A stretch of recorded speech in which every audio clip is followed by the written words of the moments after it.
Hare Krishna. Welcome to a brand new episode of Frankly Speaking. Today we have a very special guest.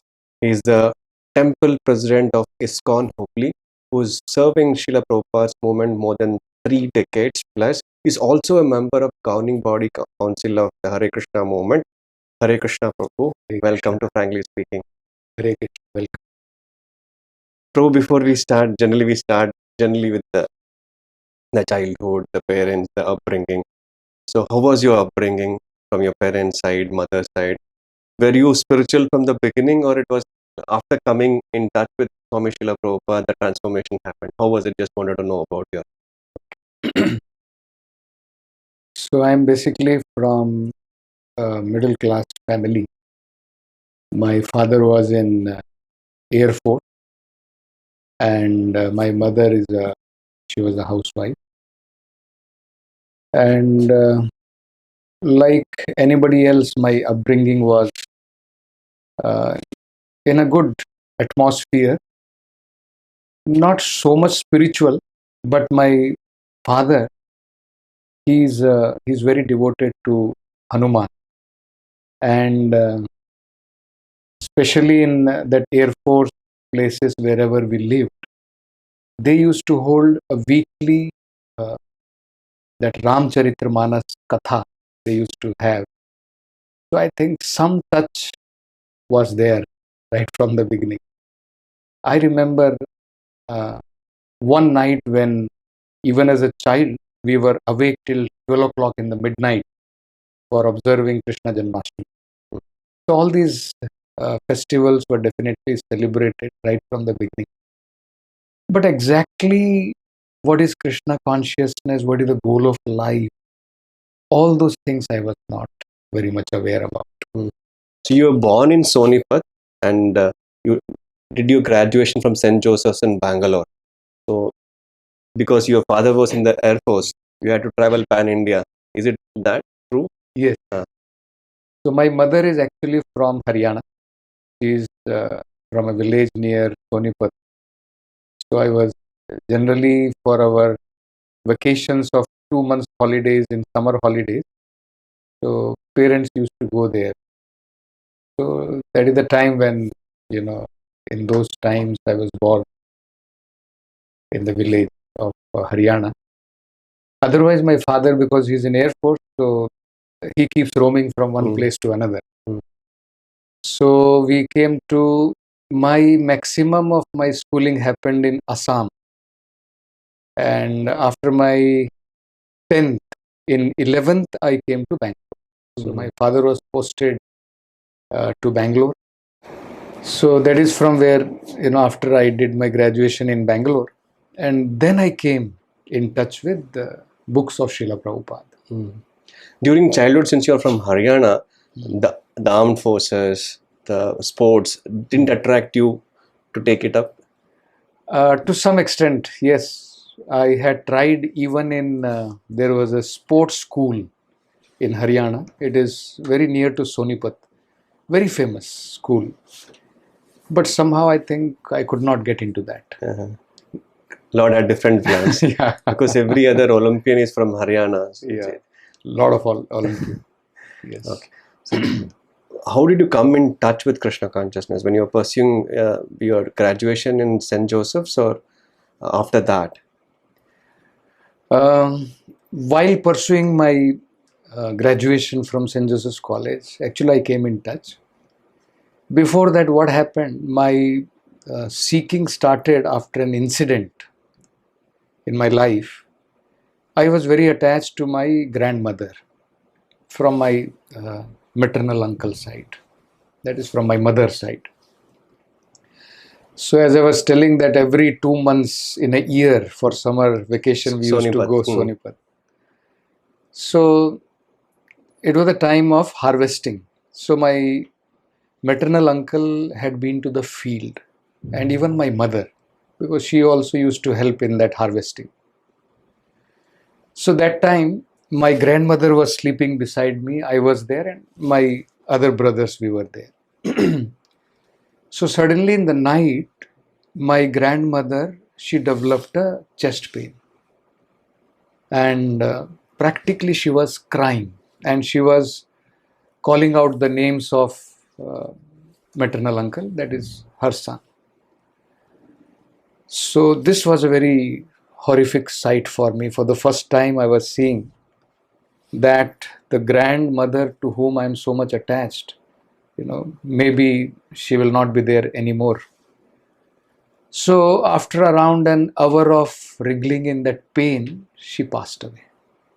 She passed right in front of your eyes. Yes, yes. How old were you when you were? I think I was just in 12th. Just in 12th. So this left me in a kind of a shock. And then I started wondering that what this life is all about. So I started thinking, and so then I went to some of the places because after my 12th, that was in Bangalore. I was taking admission in that St. Joseph's College. And just before that, this happened. And then I went around to different places seeking some kind of spiritual solace. On your own, or on my you just felt well standard? I just felt, yes. Oh. So I just felt that I should seek something spiritual, that what this life is, I just wanted to know about that. So I went to Raman Maharishi Ashram. I purchased a book there. Then I went to Ramakrishna Ashram. I attended some seminar there. And after the seminar was over, some classes were there. So I went and asked. There was one, I think, I forget his name, Sannyasi, I think Harshananda Swami, as far as I remember. So I asked him that I would like to join. This isn't just after 12th standard. Yeah. I was already in college. I was already. This is happening. Seeking was going on slowly. Being in Bangalore. St. Joseph's. Yes. The saints of St. Joseph didn't affect you, but the saints outside the St. Joseph's were actually pulling you. It did have some kind of effect of even. It's a good culture that our principal was also a priest. He was a father. And then some of our teachers were nuns also. So it is a sort of some kind of spiritual culture. And so I went to these two different places. So I asked that Swamiji of Ramakrishna Ashram that I want to join. So he asked me, what are you doing? What are you pursuing? So I said, I'm doing my graduation now. I'm doing, in science. So then he thought for some time and he said, do one thing. You finish your post-graduation. After that, we will see. So probably it was the desire of the Lord. Then there was one person who was very short. And in Kannada, because that is, Karnataka, so we used to call him Giddu. Giddu means somebody who is short, like that. And in English, we used to call him small. So that was his. And he had hippie kinds of hairs. He used to have long hairs like this. And he was following Jaddu Krishnamurti. So he used to show me in the book. And then he will take cigarette in one hand. And he will smoke. And that smoke will go out. And then he will say, see, this is life. You enjoy whatever you are doing. You're smoking, you should enjoy your smoking. So somehow this I could not digest, that how this can be spiritual life. He was your friend? He was a friend, kind of a friend. Same classmate. We were in the same class. So once he knew that I am not inclined in that kind of philosophy. So one day he took out one card from his pocket, and it was Hare Krishna mantra was written on that. Flash find. Yeah, so he said, this will work for you. So he gave me that. So I read that address. The address was in Bellary Road. So I went searching about that place. So I went there. They said that they have already shifted from here. So I asked them, where have they shifted? They said somewhere in Rajaji Nagar, west of Cord Road, they have shifted. So I went to the Cord Road. And that is where for the first time I attended a program. So this Giddu becomes your Vartama Pradakshaka Guru. Yeah, in some way, by the arrangement of the Lord, he gave me that card, even though he was not following. But somehow he thought that this will be good for me. So, and when I attended the Kirtan for the first time, that is something which struck me, that this is out of the world. Haribol. Yeah. So I was completely, mesmerized by that. So I asked those devotees, when does this program? And it happened to be a Sunday somehow, because our holiday was also on Sunday, so I was able to go on a Sunday. So he said every Sunday this is there. So every Sunday I would go attend that program, and then I would eat that very tasty pongal they used to have, sweet pongal with ghee and all. Very nice it used to be. So, and then I used to go away. Somehow that South Indian kind of food, it has great kind of varieties. Okay. Yeah. So then one day, one devotee, after I was just leaving the program, he caught me. And he said, "Kahan ja raha hai? Roz aata hai Sunday ko." Hindi mein baat kar raha hai. He was talking in Hindi. "Where are you going?" So I said, "Ho gaya na program." He said, "No, after this there is a class also. Should attend. You have been coming regularly." So I was not so much inclined in philosophy, basically. But I thought, okay, let me see, what is it? So I sat down in the class. So that was the class of Chanchalpati Prabhu. Haribol. Hare Krishna Hill. Hare Krishna Hill. It was in Hare Krishna Hill. But this new temple was not there. 90? This was somewhere in 90s. 91, I think it should be 91, somewhere around that time. I was in first year. So I heard the class, everything. And I had some questions and Prabhu answered. So this became a regular program for me. Like this. Every Sunday you took Every flock. Sunday. And in the meantime, my elder brother also came in touch with Krishna consciousness in Pune. He had been visiting and he had brought a book. It was a special edition of Back to Godhead. So that was called as Vedic Science. The combined version of... I think something was there. No, one single edition. Some separate edition was there. He told me, if you don't read this book, I tell you, your life is a waste. My younger brother told me. He was in Pune. No, that is my elder brother. He was doing his medical. He was in medical college. He was in Pune. So there he got in touch with ISKCON. Okay. So from there he had brought a book in Bangalore when he had come. Which your younger brother had read. So my younger brother read through the whole thing and he was very impressed. He told me that Swami Prabhupada, he's so bold. He's going to the West. There is an interview in that interviewer is taking an interview of Prabhupada. And to him, Prabhupada is saying in America that you're drinking milk of cow. So cow is your mother, is it not? And that person is saying yes, because we're drinking milk. So then Prabhupada is asking, then how can you, once your mother becomes old, do you send her to slaughterhouse? So similarly, why do you send cows to the slaughterhouse? So he was very impressed with that interview. So he said, you should read this. So that inspired me to read, and that is how philosophy began in my life. You started with Kirtan, impressed with Prasadam, and finally philosophy struck you. Yes. Okay. So that is how. So how long it continued until you took a call that this is it? I think it was in 93 December when I had already completed. I think by May or June our exams were over and I was free for 5-6 months. And in the meantime, my parents had realized that he may go away from our hands. So you were practicing at home and your Yes, parents yes. knew about it. Yes, yes, yes. And they were supportive also. Brother also? Support means even though they were supporting, but generally they had a fear in their heart. So they were thinking that if he takes too much to Krishna consciousness, he may leave us also. And they were really afraid. Like, to give you an example, earlier, we used to watch that, I think in week 2 or 3 movies would come in national channel. And that time, of course, it was not like this 100 channels, 200 channels. We were all dependent on Doordarshan. So 1 or 2 channels were there.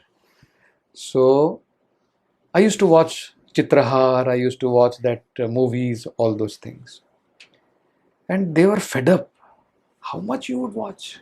They would tell me, kitna dekhega?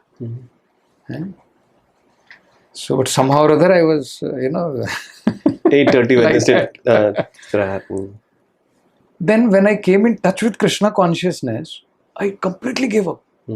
So they were shocked to see. My father would sometimes come, beta, आज चित्रहार आ रहा है, देख ले. पूरा हफ्ता हो गया, एक मूवी भी नहीं देख रहा है. पहले सारा दिन लगा रहता था, अब बिल्कुल छोड़ दिया. So they were also completely afraid. They wanted to, first they were afraid that I was seeing so much of movies. And now when I gave it up, they were bewildered. So they were thinking, what has happened to my son? Suddenly he has given up all these things. So they had sort of realized that mostly he will go away. And then something happened. My elder brother, who was in Pune, he became also very serious in Krishna consciousness. And without telling parents, he one day walked off to the temple. In Pune? Pune. He joined the temple. Joined means he had not yet shaved up or anything. He just went to the temple. From there, he called parents saying that I have joined the temple, that I want to pursue this life. So immediately my father was already posted to Delhi now. So I was there in Bangalore. My elder brother was in Pune. And other 2 younger brothers were with me here only in Bangalore. So news came to me also that brother is joining. So my father and my mother rushed immediately to Pune and somehow or other brought him back. And then he decided, okay, I will not go. So he decided not to join. Somehow they were able to, all relatives, everybody came, convinced him. And he decided, okay, I will not join. So then when I finished my graduation in 93, somewhere in, I think, May or somewhere like that, and I joined in December, I had got a job, some management trainee kind of a thing. And I attended 7 days training in Chennai. 7 or 8 days it was. And in that interview I topped, basically. And they liked me very much. They posted me to Trichy. And parents were also very happy. They were seeing that he is not applying for jobs. I had applied for CDS, Combined Defense Services. Yes. I passed the written exam, but could not clear that interview. That is quite tough. So they were somehow or other thinking that he should get some or other job, and so that he'll get engaged and he will not be pursuing this Krishna consciousness so much. That was their whole idea. So it so happened that after they posted me to Trichy, my elder brother now, he also came down here. He said, okay, you should go. Because he was also thinking that, we can practice from outside, why it is required. So on that day, there was some confusion. In the ticket, it was mentioned 22 hours train. They mentioned like that. Somehow I could not read it properly. I thought it is 8 o'clock. 22, when I converted it, it looked to me it is 8 o'clock. 10 o'clock. It was actually 8 o'clock. So we all went there to see that only the train has already left. And next day was I had to report there. So it clicked in my mind, maybe the Lord does not want me to work like this. He has some other plan for me. By then you had started chanting 16 rounds. Yeah, because I was regularly attending programs, everything. And the change came when I read Prabhupada's biography. When I saw that so much struggle Prabhupada took to bring Krishna consciousness to the West. Lilamrita. I read that. So that was a point where I decided that I should dedicate my life for propagating this Krishna consciousness. That was the time. So then my brother and all said, no, does not matter. We'll go by bus. We went to the bus station to find that road is broken and no bus for few days to Trichy. So then and there I was completely convinced that train also I missed, and then bus also, it is that there is no bus. So it just flashed in my mind that I think this is what the Lord wants. He doesn't want. So this was a flashpoint or a circumstantial thing to make you join, or what was the core? Core was Prabhupada's Prabhupada's Lilamrita and his. Yes. I wanted to join, but somehow or other, because parents were pushing, then I thought, okay, let me pursue some job. But then somehow Lord's desire was different. So this was a turning point. So then I decided that this is all, I should join. So my brother went back to Pune.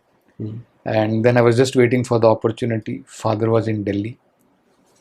So I used to tell my mother, tomorrow I'm not coming. I will be in the temple. And then I used to come back. So it became a routine for mother. So one day finally I took a call that yes, today I will join. And I had talked to some devotees also. They also said, okay, come, you're welcome, like that. So I took some very petty belongings, one towel I took, and some toothbrush, all those things I took. And I said to my mother that I'm not coming. So again she thought that every time he tells like that, probably it's the same thing. So next day I did not come back to the house. Okay. So mother was completely shocked. So at that time there was no mobile phone or anything like that. She went to some neighbor's house, and through some STD call, she called my father in Delhi and my brother in Pune. All of them came rushing. So after 2 days, they were here in Bangalore, and they had brought my maternal uncle who was a wrestler. Oh, Haryana. Pailwan. Yeah, he was a Pailwan. And his body is also like that, like Pailwan. So they all came to the temple searching for me. Immediately snatched my kanthi mala, and my elder brother also, he slapped me. Who already had joined once. Who had once planned to join. Oh. So then my father was also there. So I told my father, see, if you want to see me alive, then you should allow me to pursue. Even if I come back, I don't think, you will only see me like a dead person.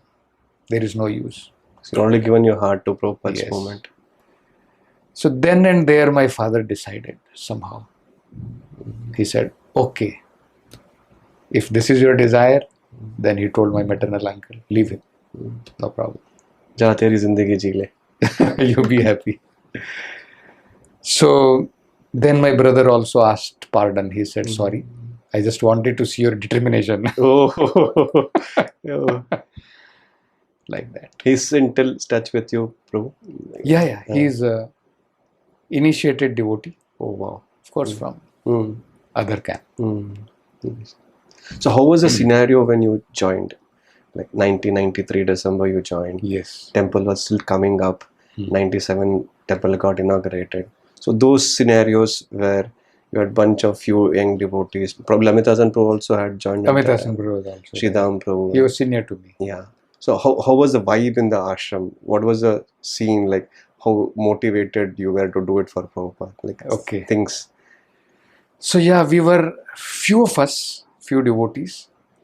And even though we were few of us, it was filled with a lot of energy. The vibrations of the different programs we used to have, the classes we used to have. And every Sunday I would sit for association class of Chanchalapati Prabhu. So that used to give a lot of energy. So definitely vibes were very spiritual, very good. And that is how everybody was enthusiastic. And the temple project was just starting. It had come up to a certain stage and it was taking up. That time I was not into the collection field, making life members. I used to go for book distribution. For 1 year I went for book distribution. We used to go to MG Road, Majestic for distribution of the books basically. So it was definitely a good vibe. Slowly devotees were also joining. Many more were joining. A lot of people joined at that time, nearly just before me or just after me. They had not seen the temple, they had not seen Swami Prabhupada per se. They had just seen a barren hillock and someone is promising them such a big temple would come up. What is that made them take up so seriously in the 90s? Was it the charm of Chanchalapati Prabhu, or it was a leadership ability of Madhu Pandit Prabhu? What is the insider information which you can share of those times? Yeah, the kind of renunciation which developed in us was such that we were not thinking that the new temple is something which we will stick on to, or that will be there only then we will be there. Actually, we had joined in a small temple and we had very limited facilities also there. Can you well into those limited facilities? Today we are born into luxury. And sometimes we are asked to go to the new center, we have to start fresh. The luxury of a bigger temple may not be there. So those devotees are watching us, so may get a hint how it used to be or how it can be in the future also if you have to start off. Can you just, if you can remember some things? See, like now, if you see, we have well-planned dormitories wherein, let us say, in one room, hardly 3 devotees or 4 devotees will be there. We used to be 10 to 11 devotees in one room. So it used to be bunker beds. Now also, of course, there are. And we used to have limited facilities even in the terms of washrooms, hot water facility. There used to be only 1 or 2. We were around 30 of us. And there were only 1 or 2 taps of geyser. So definitely a lot of limitations in the kind of facility what we can see I today. remember in one class you said you used to open hot water tap and once we come back the hot bucket of hot water was not there. Yes. And you had complained Madhu Pandit Prabhu about that. What was that? Okay. So what used to happen is, because of this only 2 geysers which we were having, so there used to be line of devotees that they would keep their bucket and they will fill half of the bucket and then mix with the cold water and then utilize that. So I would come, I would fill my bucket, I will keep it somewhere and then I would go for, washroom. And somehow one devotee, one Bengali devotee was there. He had thought that it is a good arrangement. He is a new devotee, isn't it? Newcomer. So why not utilize those facilities? So every day he would take away my bucket, filled bucket of water. And I would come out from the washroom to see that bucket is missing. And then others told me that actually every day he is only taking that. So JC Prabhu used to ask me, because I used to get delayed because of this. See, already I had filled the bucket and now there are few more devotees standing in the queue.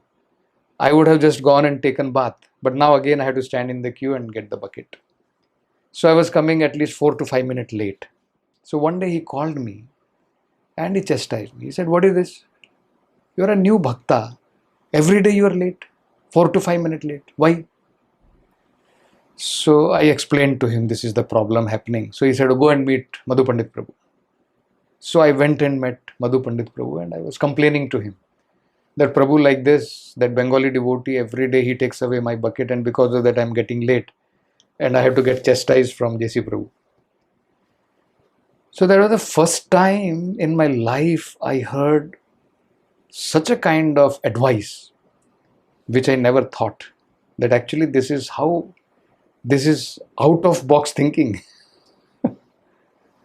So he advised me. I was expecting he will call that Bengali devotee, he will chastise him. What is this? Why are you doing like this? So rather he gave me an advice. It is a good opportunity for you. Before going to the washroom, fill your bucket, fill his bucket, then go to the washroom. So in that way, you are able to give a service to that devotee also. So then I actually started that, but somehow that devotee felt a little ashamed. He said, no problem. So that was a kind of a solution. So these were the challenges which you had to face. Any other things which... Yeah, there was one more very big challenge. Please, Prabhu. I was very inspired by one devotee who used to do very good book distribution. His name was, of course, I should not be telling, maybe. Yeah. Okay. So there was a devotee who had inspired me a lot in book distribution. So, but somehow, because he would come late from the book distribution, in the class time, he would doze off. And I was seeing that this devotee inspired me to join. He inspired me so much in book distribution. Why is he dozing off in the class? Such an important classes are going on. So then one day I raised my hand after the Bhagavatam class in the morning. Madhu Pandit Prabhu was there. Prabhu, why do devotees sleep like this? We should be very alert. We should be cautious. Human life is very important. So I was very fired up, that kind of thing.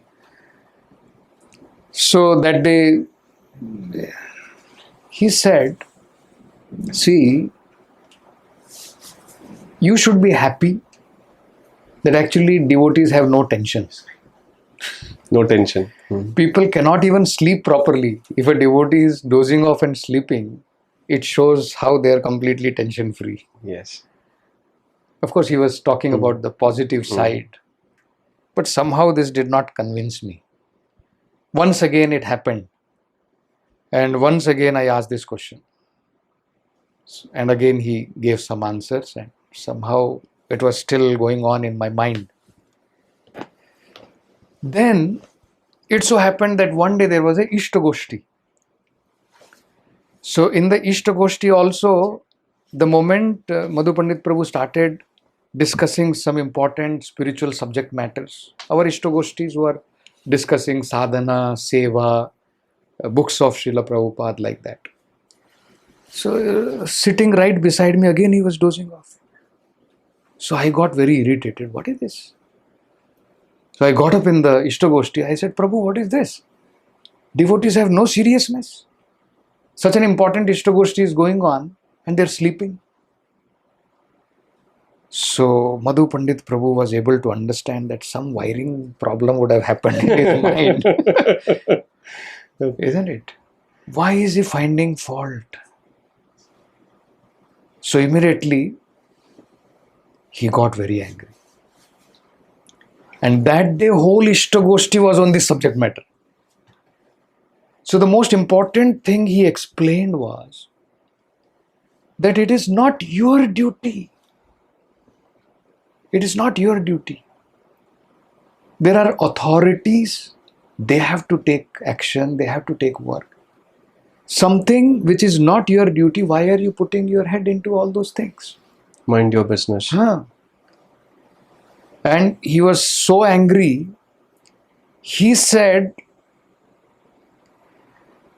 for this, if you have to come out of this kind of habit of fault finding, you have to start doing very menial services.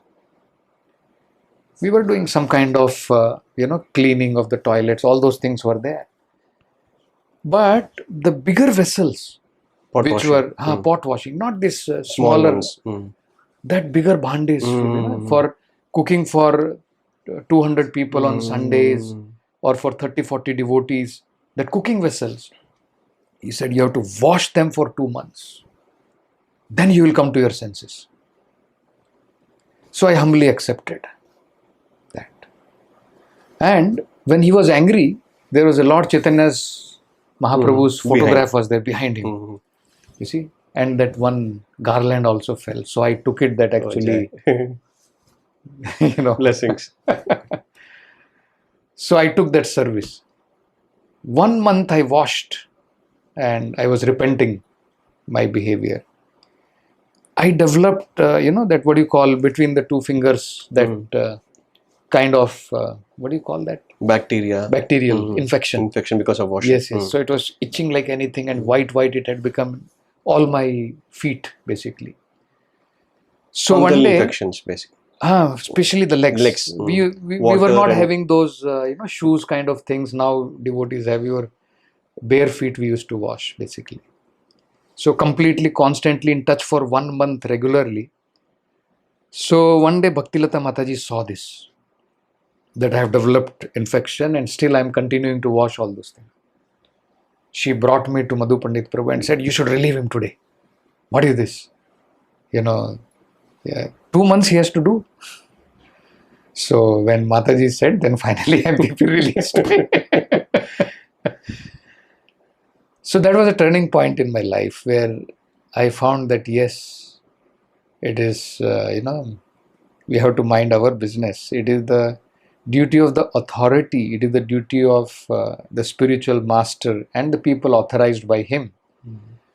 And, to find out if somebody is doing right or wrong. It's a dirty job. It's a dirty job which is required to be done by somebody authorized. Why I should put my head into all these things? So it was a hard lesson which I learned by the mercy of the Vaishnavas. So 93, 97 temple got inaugurated. What was the buzz when temple got inaugurated? Like people, devotees all across the globe had flocked in. Yeah, there was a lot of enthusiasm in the devotees that we are going to the new temple, but a kind of lacuna also we felt. What was the lacuna? Shortcomings? Shortcomings was in the sense of the intimacy which we used to have with other devotees. That we felt for some time it is going away. You could sense it. We could be in the same ashram. So many devotees were there in the same room. So now we were all distributed into 2, 3 devotees in a room. So it took little time for us to adjust. Materially speaking, definitely very good facilities were there. And very soon, of course, we became adjusted to all that. But suddenly when we moved, definitely we did feel, the kind of intimacy we used to have in the old temple, we were missing that. You got initiated from the Guru other side. Yes. Now then 97 temple got inaugurated. 98 we got to know about the directive in July 9th letter. Correct. How was it for you to handle that? Was it easy or you took time, or how do you put it across for us, the audience? Yes. Actually, I always used to have a confusion in my mind that we are so inspired by reading books of Srila Prabhupada. And we are hearing his lectures, reading his books, all those things. So, mind was always thinking on whom should I meditate on? On Srila Prabhupada's instructions or the instructions given by, at that time, given the instructions. So, there was always a confusion in the mind. So when this issue came about, actually it was very relieving that fundamentally we are guided by the instructions of Srila Prabhupada. And other instructions are there, our God brothers are there. We take guidance definitely from them. But to the heart and soul, whose instruction should I keep? That confusion always used to be there. So that was a blessing for you. Definitely. It was a great relief in that sense. Those confusions immediately went away. you were asked to go to Delhi because you happened to be from North India, Haryana. And what happened to that chapter of Delhi where you were asked to start as Akshaya Patra kitchen or a center there? Would you like to share some Okay. thing about that? So, what had happened immediately after my marriage? And let me tell you, when I wanted to get married, my maternal uncle called me. He said, Same maternal uncle. Same maternal uncle, Pehलवान. अरे बेटा इतना साल ब्रह्मचारी किया है, अब क्यों गृहस्थ में जाना चाहता है? क्या बात है, क्या बात है. So I was also thinking, my God. So it was their blessings also in that sense, that somehow they accepted and they were happy, even though in the beginning they were not. And later on, once they found that, okay, at least he's in Krishna consciousness and practicing. So from this, I could understand like that. So I just got married. That was, I think, in 2002. I got married in 2002, January. April of 2002, Madhu Pandit Prabhu told me you should go to Hubli to open a branch there, temple there. So we came to Hubli. We got a DT. We did installation on Ram Navami Day in 2002. Krishna Balram DT? Krishna Balram. That same Krishna Balram. Same Krishna Balram. Oh, really? What we have, yes. So we did the installation there. And somewhere in, I think, just after 5-6 months, no, 1 year, I had a child also. My son Chaitanya, he was very young, just I think hardly few months, correct, 4 or 5 months when he was. That time there was an opportunity in Delhi. So Madhu Pandit Prabhu called me, Chanchalapati Prabhu and Madhu Pandit Prabhu called me and said, why don't you go to Delhi? You are from that place also and it may suit you more. We have some good opportunity that we are getting some land of Akshaya Patra. We may open an Akshaya Patra kitchen there. I was happy, and when I told my wife also, she was also very happy because she had always been wanting to go to Vrindavan. That when will we go to Vrindavan, like that, and we can, like that. So when I went there, it was December, peak of cold, and the sun was not coming out for days together. I was used to it because we had gone around all over.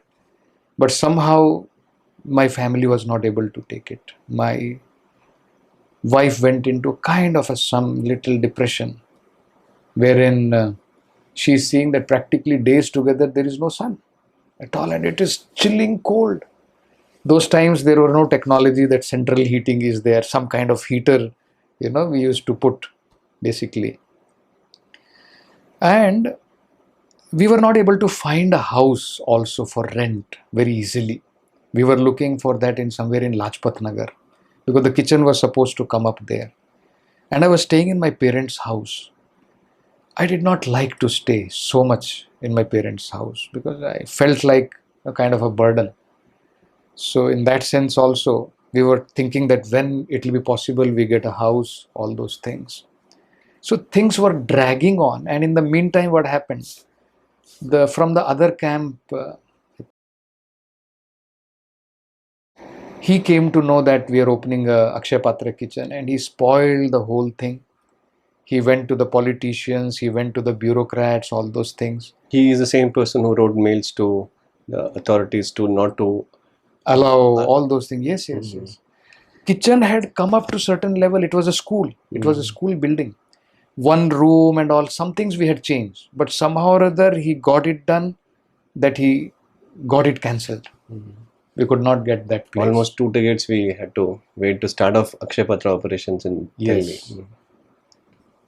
So then Madhu Pandit Prabhu and Chanchalapati Prabhu decided that yes, Rajiv, what to do? Sorry, now you'll have to go back. So I said, okay. We had a physical confrontation with them anytime? Once or twice we had. What was that? I was not so much involved. Chitranga Chaitanya Prabhu was there. He was involved. He came with some few people, gundas and all, to, somehow or other to make us afraid that we go away and leave this place and go away. You're the same So, person yes. who was responsible for stopping Padma Shri for They tried, I awards. think. Yes. They tried all those things. He has a good local connections with a lot of politicians, all those things. So they tried that, and somehow that time they succeeded. Maybe Krishna had some other That's plan, bigger and now we have a much better options there. So from Bangalore established center, you have to go to Hubli, a tier 3 city. Of course, now it is quite happening, picking up. Then you have to go to capital of the country. Then how many months you stayed? Probably just winter was getting over. February 3 months, end 3 or months, something. 3 months. And again you have to come back to Hubli. Yeah, I remember even now that my father had brought me one Activa Honda, and from we were staying in Palam. From there to Lajpat Nagar, early in the morning, I used to ride in the scooter, and my nose used to become red. I already had problem of little sinus problem. So probably that is the reason you wear the headgear always. That cap. Okay. Now you're again in Hubli now. So Yes. How was the change felt? Like, फिर से हुबली में आ गया, दिल्ली अच्छा था या whatever. Yeah. How did you take? So sometimes devotees also go through some challenges. Suddenly they change their services, or they have to change the center, or some various reason. How one should handle it? For me as person, practically there was no such change, because I'm used to roaming around in different places. Okay, bachpan se Air Force.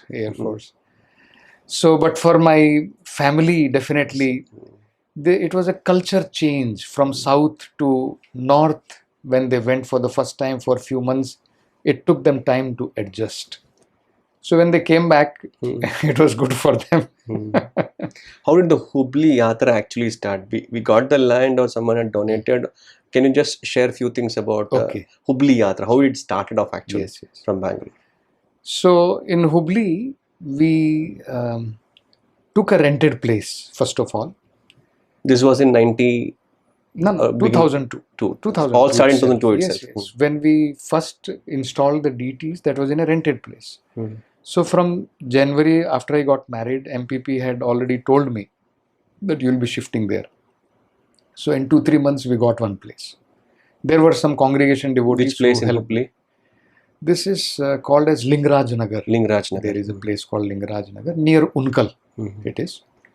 So there we got our rented building. So there we started.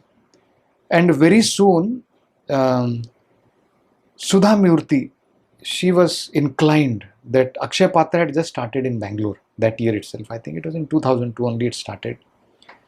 So somewhere after 1 or 2 years, we started it in Hubli also. So she expressed that her desire that she would like to help. And in the meantime, what we did, there was one Mr. Kamat, probably they're quite famous, Kamat Yatri Nivas, all those people. He had a hotel which was not doing very well in Gadag Road. So he got that changed to our requirement. He turned it into a small kitchen, and we started feeding 5,000 children from there. Moment we started with 5,000 and then 10,000. This is before Sudhamurthy yes. Then she said that she will support up to 50,000. So right from that smaller kitchen itself, we started serving around 50,000. So seeing that Akshaya Patra operations, all that, the district minister was very impressed, and we had already applied for the land. So he was very happy. Many people had approached for the land, Brahma Kumaris and many other organizations they had approached. But he had made up his mind, nothing doing, I will give it to ISKCON. So there was otherwise a lot of pressure. A lot of people approached us that you give up this land. You know, we are already. Which land are you talking about? The land which we were allotted later on. Okay. Allotted land. So finally in 2004, I think, if I am right, we were allotted that 8.5 acres of land. And in 2006, we built the temple and we moved to the temple. Temporary makeshift temple. How many devotees were there at the time when you moved from the older temple? When we came to Hubli, we were only 4. By the time we moved, I think we were around 9 to 10. And now we are around 25 devotees there. So in 2007, we completed Akshaya Patra kitchen, which is the largest. India's mega to be- kitchens. It was covered in that mega kitchens of India. So 2007, we started with around 1.75 meals, but then another organization came, so we had to share. So now we are doing 1.25. So the brand new kitchen had a hand of Sudhamurthy in construction. Yes, she donated the major amount. Actually, most of the amount corpus fund came from her personal funds. Okay. So that's the journey of ISKCON Hubli. Yes.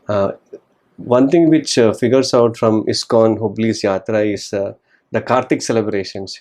30 plus days of celebrations. You find Krishna Balram adorned in different alankaras. What motivated you to have such a unique kind of celebrations? What was the thought behind it? It's very interesting, very enlivening to see deities in different alankaras during those times. Okay, good. In Hubli, during Navratri, they do some alankaras in different temples. So then it came to my mind also that if they can have some alankaras during Navratri, why not we have in the Kartik month? Okay. Because that is an important month for us. And we were seeing that people are quite attracted. They come, they participate. So it became kind of a festivities for people. When was this started, bro? I think the moment we came into the new temple, from the same year, practically, I think maybe 1 year, maybe immediately after 1 year of that, we started with that. So, okay. You are very fond of Kirtan. The very fact that you said, moment I saw this Kirtan, you decided this is it. So how important is Kirtan for a devotee? Because generally after a certain time, you lose taste in Kirtan, you don't dance or you participate. What's the message for all those devotees who feel little less energetic while Kirtan, or what is the importance of Kirtan per se to maintain that enthusiasm? Actually, Kirtan is very lively always. I don't think you will find somebody who is not attracted to Kirtan. True. Isn't it? It's very hard and difficult not to be attracted. Generally, what happens is we may become too preoccupied with so many thoughts in our mind, with overburdened with so many different services. That is when we may think that somehow I have no time for Kirtan. So that depends basically. But Sankirtana is the movement. That is what Chaitanya Mahaprabhu wanted. Kirtaniya sada harihi. Of course, book distribution is also Kirtan. Telling about Krishna is also Kirtan. But this is also one kind of very interesting, very important Kirtan. And it is very enlivening and it very easily draws the mind to the sound.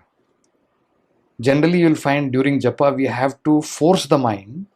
But here, the Kirtan is like that in accompaniment of mridanga, kartal, singing, and everybody dancing, one can immerse and become absorbed very easily. So, regarding this upcoming temple first phase, so what's the current status of the temple? What do you want to announce through this podcast about your upcoming temple project? Yes.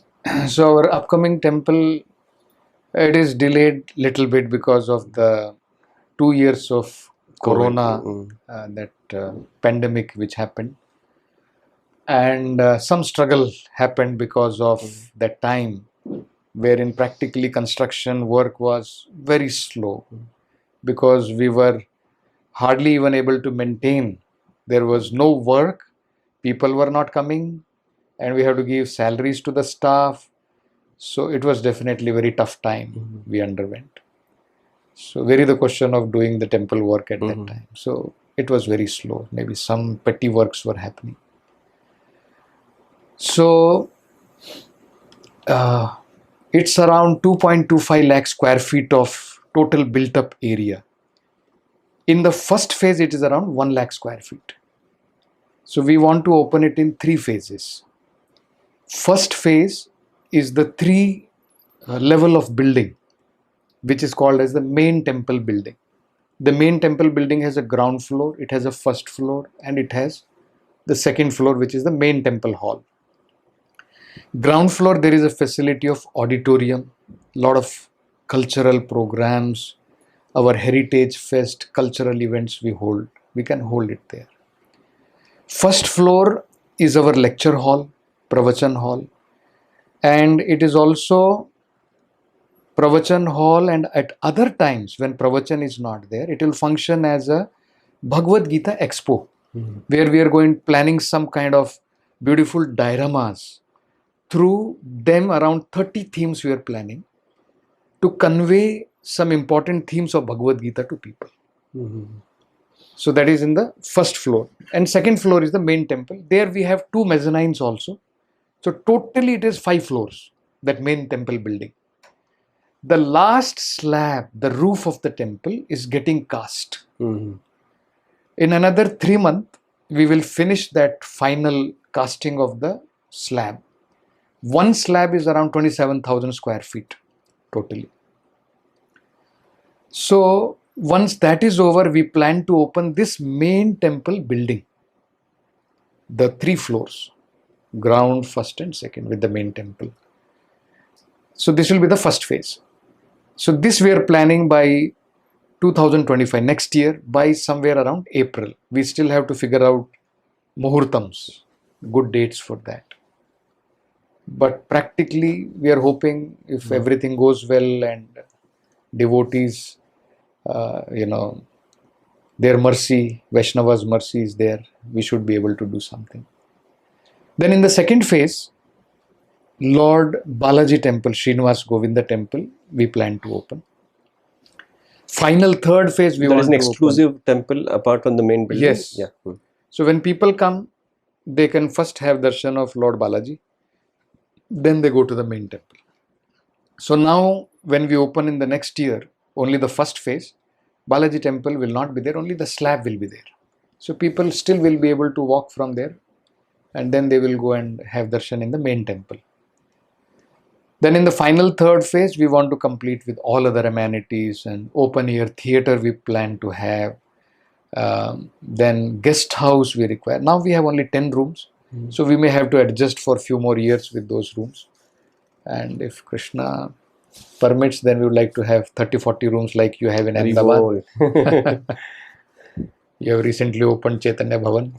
So do some mercy for us also. We can open Nityananda Bhavan. Nityananda Bhavan. Yes, Hubli. So you have a Goshala also in the temple? We have a small Goshala. We have around 25. I forgot to tell you that we are having a very beautiful theme of Govardhan theme, Leela Park. So what we are planning is, we have a small hillock which we are not planning to cut it. That hillock we plan to make it into a Govardhan Parikrama. So people will be able to come, they will be able to have darshan of the different Leela Sthalis. We want to create a prototype of the same in a smaller scale. This is within the campus of the campus itself.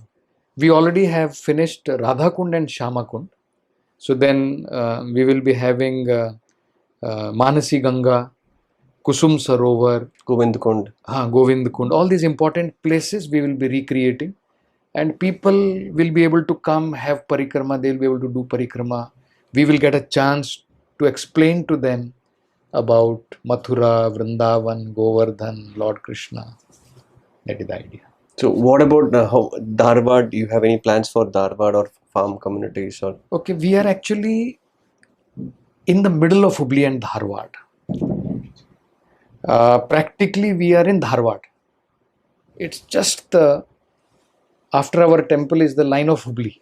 So technically we are in Dharwad. But otherwise we are in the middle. So Hubli is 10 km, Dharwad central is 10 km from us. So at the present, we would like to focus on this project because it is equidistance from both Hubli and Dharwad. And when further some opportunity come, definitely we can have some kind of satellite center in Hubli and in Dharwad also. How has been your preaching strategies in Hubli? People in general, how are they taking up to Krishna consciousness? Is it a little positive or it is slow based on the geographical positions of Karnataka? People everywhere actually are hungry for spiritual life, actually speaking. If we do our job properly, if we have patience, if we endeavor with determination, definitely people will take. So we are seeing that people are taking up to Krishna consciousness. So a lot of good support, either in the terms of donation, in the terms of helping us out in varieties of services which we render, we have been getting. So very good response. Close to 2.5 decades you've been a grahastha in Krishna consciousness. So those devotees who are watching this, those who want to get into grahastha ashram or those who are pursuing grahastha ashram life, what would be a few points of experience which you can share from a Krishna conscious perspective to about the grahastha life? Okay. Prabhupada explains this in Bhagavad Gita very nicely, and Lord Krishna also says, he says that actually sannyasi is not just by the dress. Renouncing work is not sannyas. Renouncing the fruits of the work is actual sannyas. So even in grahastha life, if husband and wife have this understanding that actually proprietor is Krishna, whatever work we are doing, we should do it as a sacrifice in the service of the Lord. And the fruits of that activity, whatever do, it should be offered to the Lord. Then actually there is no such difference between a grahastha or a sannyasi. It's basically the action, the consciousness of a person that matters. Yes. It's not the dress or the external that matters. Yes. And in practical these things, if we see, husband and wife should cooperate together. If husband has his own priorities, wife has her own. If the wife is materialistic and husband only is following, these are all mismatches. So before getting hitched or married, you should make sure that you have at least some common platforms Yes. of Krishna consciousness. Very much. I was just reading a few days back. I was preparing for that Aastha Channel classes. So there I came across one very interesting this thing where Lord is telling to the prachetas. He's saying you have the quality of aprathak dharma. Aprathak dharma means common cause. You, 10 of you, all the prachetas, are cooperating for a common cause of serving the Supreme Lord. Also, you are carrying out the order of your father. See, if there are 10 brothers, generally there will be no agreement between them. Father may give one task, but everybody will differ. But if they can cooperate together and carry out that task, that is called aprathak dharma. So Krishna is telling to them, in both the ways you have aprathak dharma, for serving me and for carrying out the order of your father. Your father had told you should become a family person and you should procreate progeny. You should increase the population. So they underwent severe austerities to purify themselves and then get into grahastha ashram. So then Krishna is telling, the Lord is telling them, I have a suggestion that you go and get married to one beautiful girl who is a daughter of Locha, one of the apsaras from heavenly planet, and Kandu Rishi. So she is also aprathak dharma. That means 10 of them getting married to one. Very unusual. Generally we don't find. In Draupadi's case we find. She got married to Pancha Pandavas. But she was following aprathak dharma. She was equally able to satisfy all of them. And there was no such kind of, disagreement in whatever she was doing with one or with another. So that means cooperation is very important. So if husband and wife cooperate together, then Krishna will bless, isn't it? Yes, sir. How important is to take care of the children in Krishna consciousness as a grahastha? Graham shunyam. Putra vina graha Putra shunyam, shunyam. it is said. So today we see that there's challenge or difficulty in making kids Krishna conscious. Okay. So how do you help those devotees who have kids at home to make sure that they pick up Krishna conscious at a very young age? Okay. So because हमारी सुनते नहीं हैं, खुद की करते हैं, TV देखते हैं. This is general complaints which we generally receive from congregation or devotees. So any thoughts for those parents to take care of their children? Yeah. So there are two ways. One is we act in a way that they are able to take our example and they also act in that way. Say for example, we come to the temple, we bring the children. We just have to do that much. There is no extra endeavor. You're going to the temple, Grahastha is going to the temple to do some service. They should bring you're going to attend some program, bring them also. And then they come, they will see you. You're offering obeisances to the deities, they will also bow down their head. You're attending kirtan, clapping your hand, they will also clap their hand. So unknowingly, the seed of Krishna consciousness is going. Correct. So this is one very important thing. You do, they will follow. Second is, if we can give them some kind of facility that whatever different kinds of inclinations they have, those inclinations, can we turn them in a way where they learn and they're comfortable, they like doing those things. Some pleasure points in Krishna consciousness. Maybe kirtan, maybe instruments. Yeah. Say for example, somebody likes painting.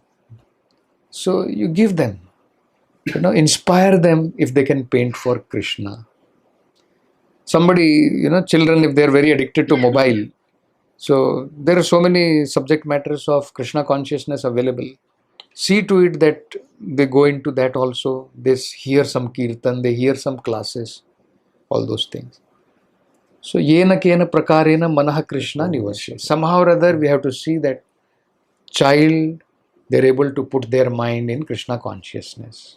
That is the duty of the parents. If they can do it, then it happens that they organically take Krishna. Yes, you should not push or pressure. Little pushing is always required. Okay. So before we conclude, just one last question. Recently, Hubli was in news for Neha Hiremat's fatal stabbing by youth who had a love affair with her, and it's a very big news there in Hubli. The both political parties had fought with each other for this case. What's your thoughts on such cases in the society, especially since you hail from Hubli? I just want to know your thoughts about that case. Okay. Hubli-Dharwad has been quite a peaceful place for quite a long time. This was a very unto-do incident which recently happened and the whole society was shocked. A lot of protest you would have seen in the televisions and in the papers, news were carried. So it was a very tragic incident what happened generally. See, by this, if we can take one message, that the more the society becomes materialistic, the more peace will go away from our hand.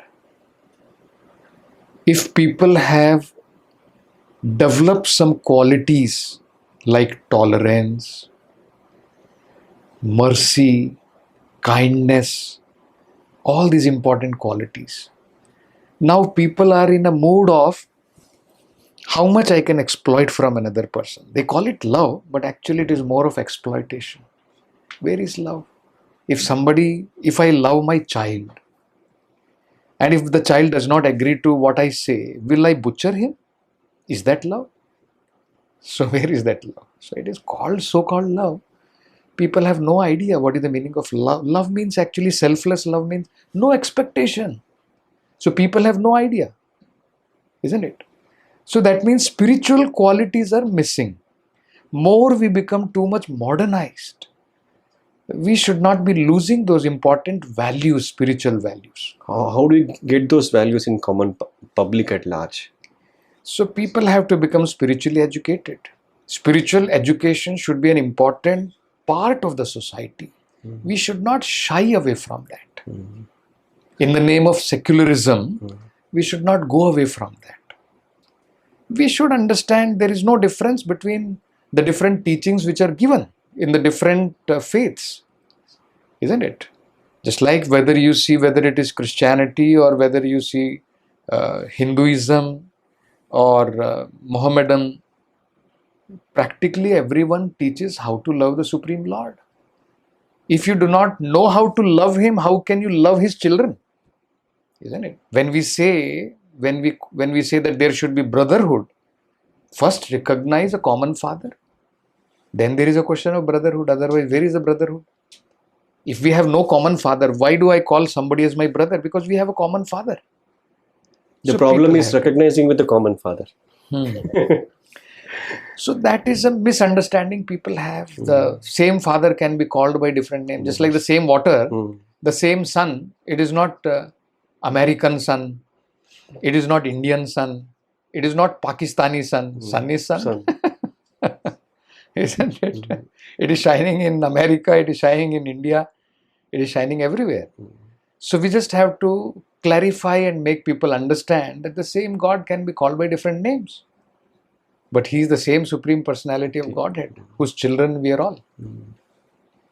That's true. Prabhu, is there any instance in your life where you are put through the corner into the wall and there is no ray of hope, and suddenly, miraculously, something happens and you come out of that, where you see clearly the hand of the Krishna Balram in that? Is there any such instance in your life, if you would like to share some such pastimes of Krishna Balram with you in that sense? Okay. Actually, if you see, if we have eyes, we can see every day the hands of the Lord. That's true. Where you can grossly see it. Yeah, grossly for people to see is very difficult.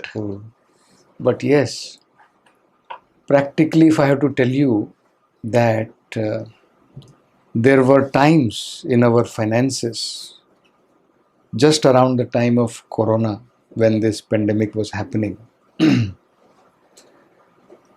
even our staff, we were not able to pay them for 2 months.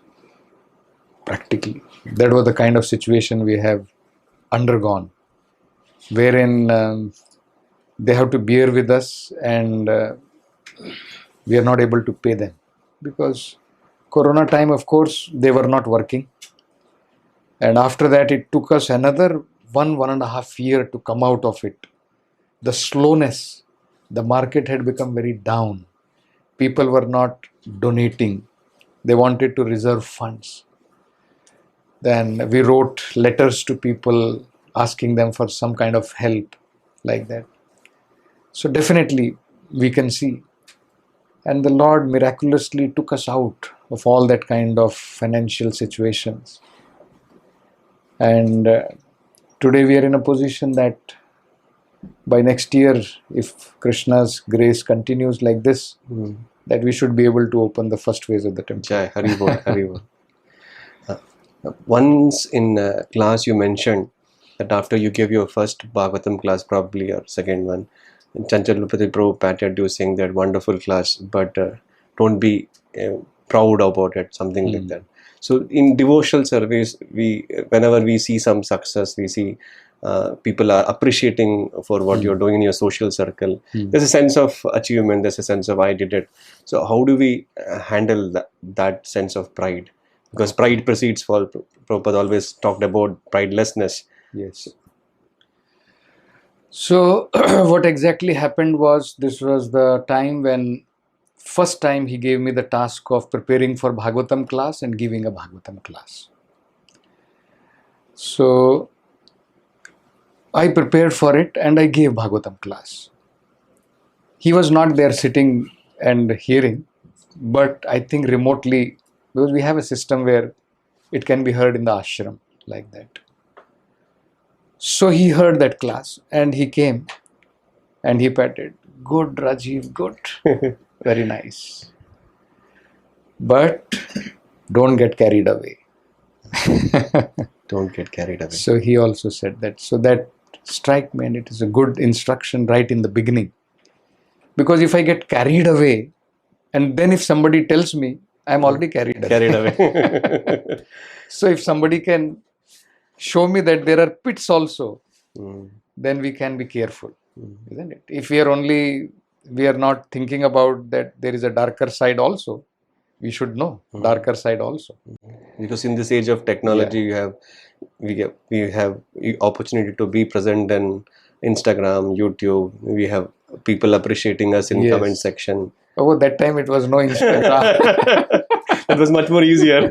No Facebook, nothing. All these things never existed at that time. Mobile phone itself was not there. Isn't it? So, but yes, it was a very good instruction. So, I remember one more wherein I had kept my watch. He had gifted me one watch. And I kept that watch in bathroom, in one of the slabs of the bathroom, and I forgot it.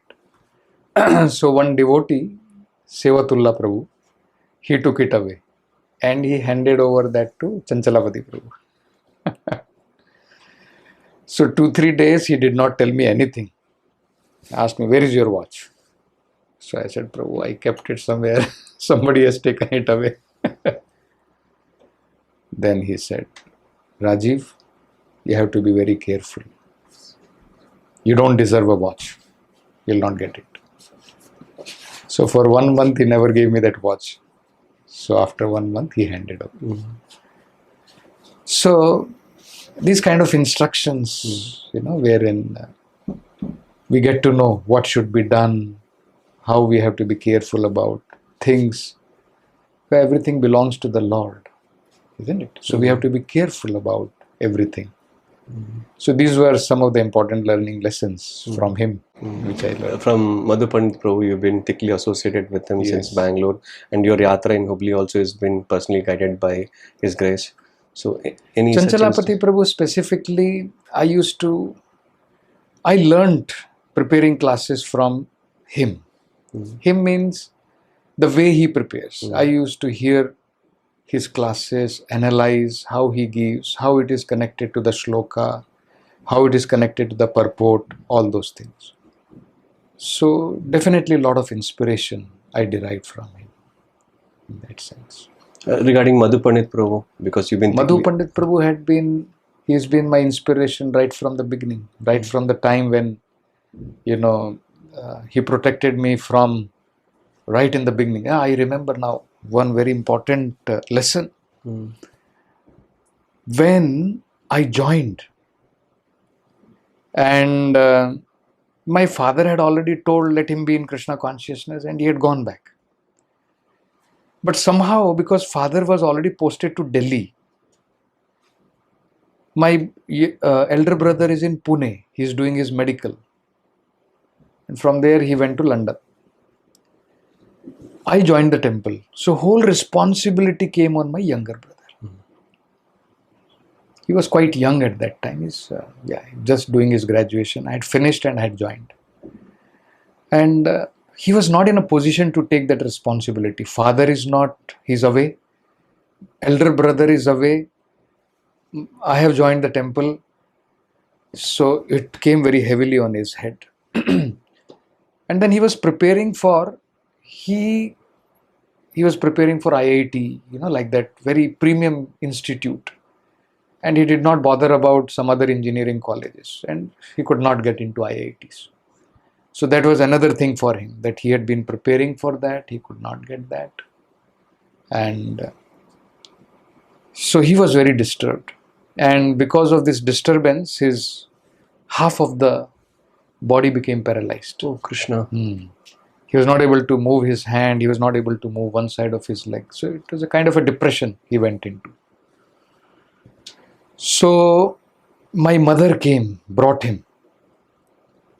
And my brother fell at my feet at that time, asking, come back. Can't you see what is my condition now? Isn't it? So, and mother is also crying. Tears are flowing from her eyes, and she is telling that, see what is the condition of your brother. You should come back. So I also was disturbed seeing, because who will not be disturbed? Isn't it? Naturally, because we are very attached to them. So I went to Madhu Pandit Prabhu to take his suggestion. So he gave me an advice. He told me, he said, have confidence in the protection of the Supreme Lord. Do you think by your going back to the family, you will be able to give them protection? If the Lord does not protect, do you think you will be able to give them protection? And if the Lord protects somebody, no one can harm him. So have that confidence in the protection of the Lord. Avashya Rakshibe Krishna. So that shook me up that it is correct. It is not that if I go back to my house, that these situations will improve. Isn't it? There are so many factors which work.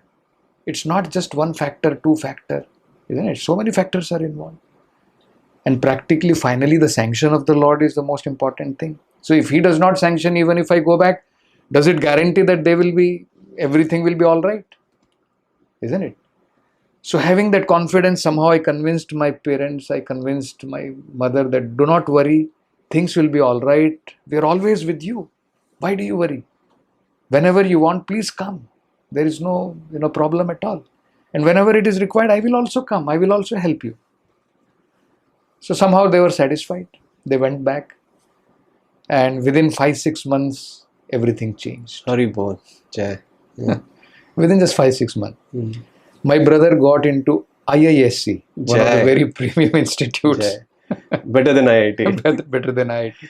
So he got into Indian Institute of Science. And he was completely fine. All his paralysis, everything, all went away. And after that, he got a very good job. From the campus itself, he was selected into Tata's itself. First company he joined was in Tata's. Indian Institute of Science is run by Tata only. So materially, practically everything was all right. So this is what I find. Such important advices, otherwise if I had thought of myself, without taking their consultation, if I had thought about that, I will solve their problem, probably scenario would have been different today. Any such similar experience with Madhu Pandit Prabhu during your journey in Hubli, where his suggestion, his mentorship? Very much. Any such which you want to share? Yes. We devotees, few of us had a meeting in Hubli. And we were all thinking, why are we doing such a huge project in Hubli? Yeah, that's the Hubli, small town. Big so everybody had this question in the mind. So all devotees, sometime here and there, they used to talk, Prabhu, it is taking time also, so much energy, so much money. Isn't it? Why don't we... It's logical also. It makes bring sense. Down the project. Or make it a small temple. So still nothing. So we thought how to bring it down, how to bring down the scale. So we had a meeting. And then what we did, one floor we cut off. In our planning, I mean. So, okay, this lecture hall, why it is required? We will have class in the main temple hall only. Why we require a separate lecture hall? So like this, we adjusted all things from that level. We tried to fit it here, there, all those places. And the costing came down. And the estimate came down. And probably we would have opened by also. Yeah. So we had nearly 1 week of meeting, and then I went to architect before asking MPP. Let me find out from the architect, and they were also very happy. They are also happy that project will be completed soon. So they also, brought down the whole thing, adjusted everything everywhere, cut down the whole floor, 27,000 square feet. So when MPP came, I gave this proposal to Madhu Pandit Prabhu. He just said one thing. He said, even if the project is delayed little bit, does it matter? Because whatever you require to make people Krishna consciousness, you're already having. Isn't it? He said, in Bangalore now, every inch of space we are struggling. This we had not thought about earlier. It is in a matter of just 10-15 years. The world is changing so fast. Cities may grow so fast we do not know. Isn't it? Later on you will repent that you had an opportunity, that one more floor and so much enormous space which you could utilize for preaching is gone from your hand. That far-sightedness. Far, isn't it? So he was able to. So that struck me. Recently passed away, and in his will he shared few things. In the first point he says, I always accept His Divine Grace A.C. Bhaktivedanta Prabhupada, founder Acharya of International Society for Krishna Consciousness, as a preeminent Siksha Guru for all time. So what's our stand on this preeminent Siksha Guru? Okay. There is no doubt that Srila Prabhupada is preeminent Siksha Guru. But as per the direction he gave, he is also preeminent Diksha Guru. So I don't think we should deprive him of that. In that May 28th conversation, when the first question was asked to GBC, when the first question was put up by the GBC to Srila Prabhupada, that when you are no longer there, how the first and second initiation would happen. So Prabhupada immediately replied that yes, I shall select some of you when this is settled up to act as officiating acharyas. Tamal Krishna Maharaj asked this question, is that called Ritvik? Is that called Ritvik Acharya? Prabhupada says, Ritvik, yes. And then after that, on July 9th, Prabhupada gives the direction, how the first and second initiation is going to happen. So he is preeminent Siksha Guru as well as Diksha Guru. This is our stand. With the options what is available, with the proof what is available, with the words of Srila Prabhupada what is available, this is what it is. If they bring something else tomorrow, where Prabhupada is saying something different, then we will definitely look into it.